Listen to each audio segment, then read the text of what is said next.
biggest learning is that you got to step back. What is it you think now in hindsight makes a great business partner? You have to change your leadership style to adapt to tough times.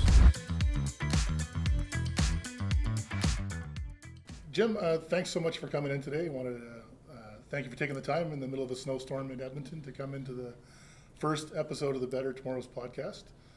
As a quick introduction, for the listeners, I'm Quentin Gardiner. I'm the CEO of the HGA Group, an interdisciplinary professional services firm. And my guest today is Jim Rakievich, who's the CEO of McCoy Global, a publicly traded oil field related company. And we'll talk a little bit about what Jim's role is and hopefully get you lots of good takeaways today.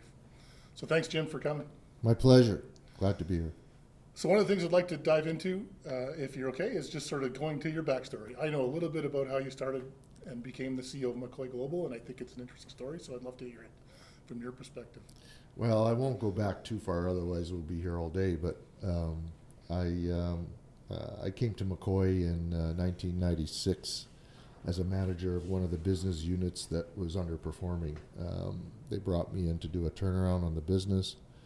I achieved that, got it making money, and they said, "What do you know about manufacturing?" And I said, "Nothing." And they said, "Good, we got a trailer manufacturing plant that needs help. You can go run that." So I moved over there and started to figure that stuff out.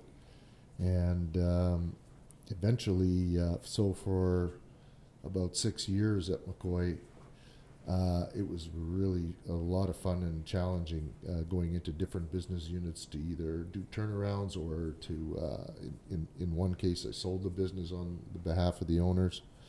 And then eventually became chief operating officer. And then in 2002, when the oil patch was coming out of probably one of the worst downturns in quite a while, from 1999 to 2001, they offered me the job as CEO, president and CEO, and just took off from there.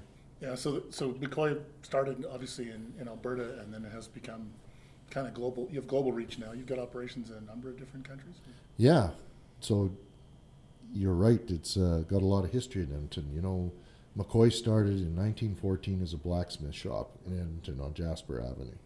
So it's got a tremendous amount of history in Edmonton. We're still here. This is our corporate office. People ask me, what do you have in Edmonton? All I say is overhead, guys like me. But operations-wise, we've got operating facilities in Broussard, Louisiana. In the outskirts of Austin, Texas, is where we produce and design all of our data acquisition technologies. And our fastest-growing market, headcount and operations is in the Middle East. So we've been in the Middle East for quite some time. We're just moving as we speak to a brand new facility in Dubai because we've outgrown ours substantially, and we ship product to 50 countries a year and operate around the world.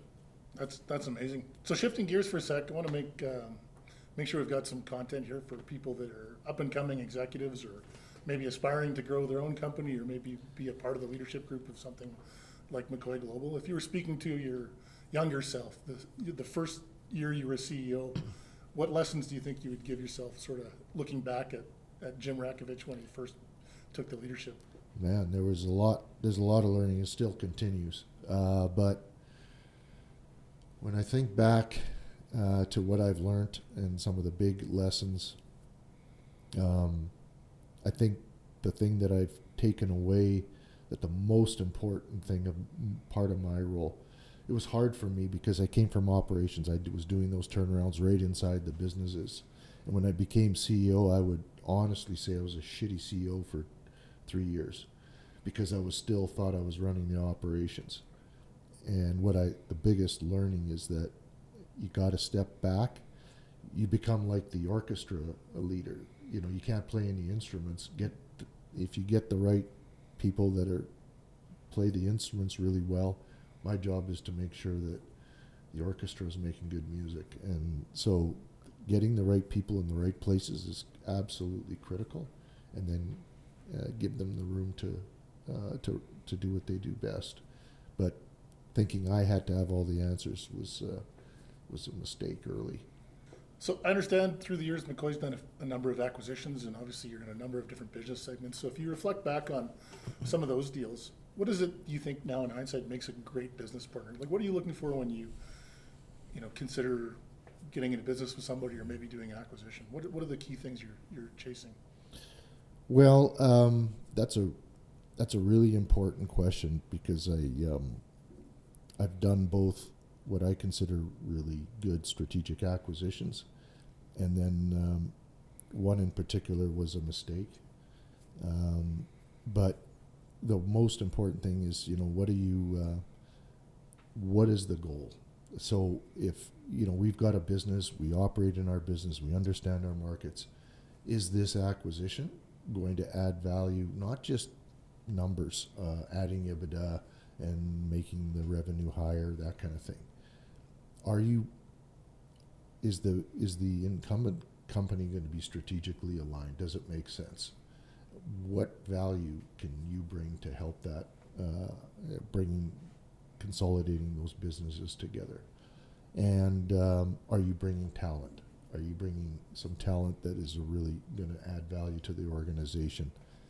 And then every deal's different. Do you want, sometimes people are just selling a technology, but in the deals we've done that have been very successful, the key people of the organizations have stayed on, some for many years past what they promised to do, which is a good sign.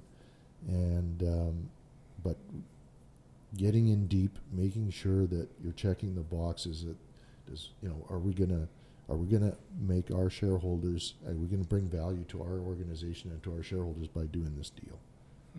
So you touched briefly on one that seemed like a sore spot, an acquisition that maybe wasn't a good idea in hindsight. Were there, reflecting on that in hindsight, were there signs that maybe it wasn't something that should have worked? Oh yeah, there was lots, but I ignored them because I had done two very successful acquisitions, three actually, successful acquisitions in a row.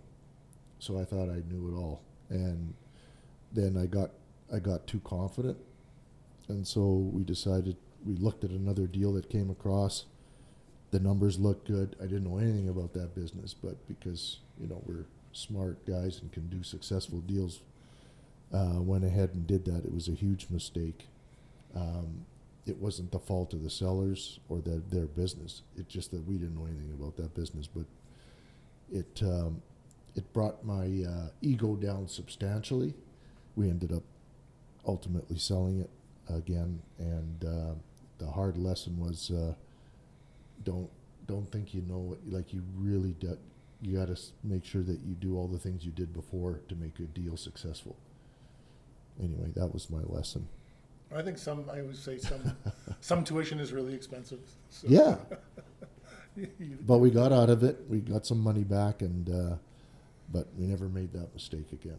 Right. Back to the leadership. I mean, I think we talked briefly about leading leaders and how that took maybe a few years for you to figure out, that was maybe an easier path to success.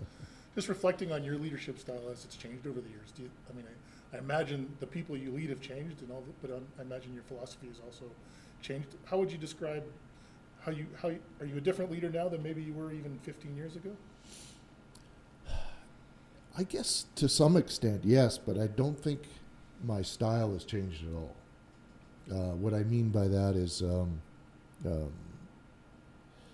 I try to make sure that the distance between myself and the people on the shop floor in any of our operations is short. I don't ever want to be perceived as the corporate executive guy that leads the company and what I say goes and all that kind of stuff. It's never been my way, and I hope if you pulled our people from every level of the organization, that they would say that I'm approachable. That's always been important to me. You can't figure out what's going on in your organization if people don't talk to you, and so I think that's important. And small things, because if people don't feel like they're respected or appreciated, and you got to do little things. It takes time, and it's things that you got to squeeze into your day, but little notes to people or talking to people and making sure that they know that you got their back, that's critical.